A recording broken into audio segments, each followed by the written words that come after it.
Et à l'époque, le préfet nous avait en tout cas rassuré à l'idée qu'il faisait partie des aspects du projet, n'est-ce pas, l'aménagement d'autoponts, dont un au niveau de Djoutibi et un autre au niveau de l'Aïus. Et d'ailleurs, c'est ce qui fait l'objet justement de ce point d'aujourd'hui. Alors, pour des questions budgétaires, opérationnelles, cet autopont de l'Aïus avait été différé. En tout cas, la réalisation avait été différée jusqu'à ultérieurement.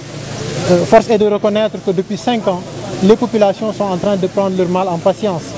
Et je dois signaler auparavant qu'en décembre 2023, le Premier ministre, à l'époque de passage au niveau de Rufisque pour lancer les travaux 30 mètres Cité Taco, avait réitéré cet engagement de l'État central en annonçant même une enveloppe de 80 milliards qui était prévue pour l'aménagement de ces infrastructures.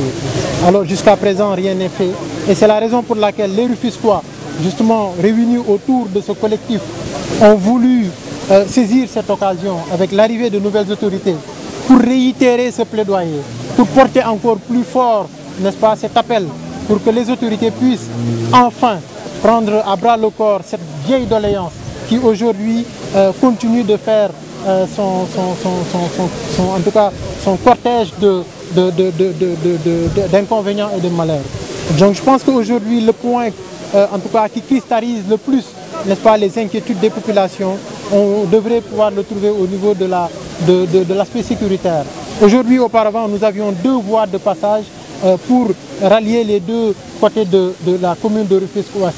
Il faut dire que depuis les travaux du TER, nous sommes aujourd'hui contraints d'emprunter une seule voie, pour ne pas dire un trou de souris. Alors, ce qui fait intervenir des implications notamment au niveau sécuritaire, et raison pour laquelle aujourd'hui on a voulu attirer l'attention de l'État central, mais aussi des autorités au niveau local, pour que des dispositions urgentes puissent être prises pour que, enfin, n'est-ce pas, la mise en œuvre et la réalisation de l'autopont Laïus qui nous avait été annoncée depuis longtemps puisse, n'est-ce pas, en fait, démarrer. Donc voilà en fait aujourd'hui l'objet de ce collectif qui vient d'être formalisé. Et nous n'attendons pas moins de nos autorités au niveau local, mais aussi au niveau central, qu'ils puissent se saisir très rapidement de ce dossier pour pouvoir apporter des réponses idoines. Mais au-delà, qu'ils puissent comprendre que ce plaidoyer n'est qu'un aspect, n'est-ce pas, de toutes les doléances que les Rufisquois ne cessent de clamer.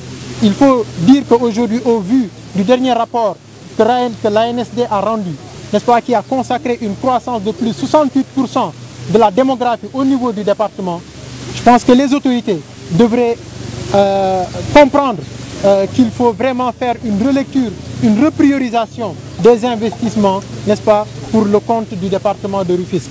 Nous voulons clairement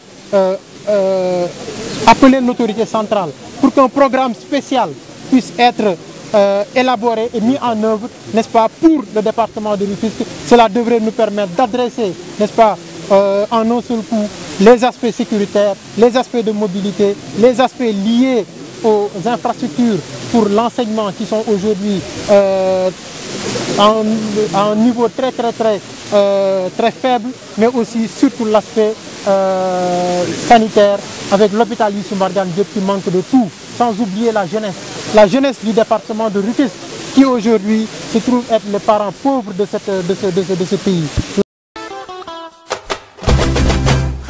Ndakaaru neex na waaw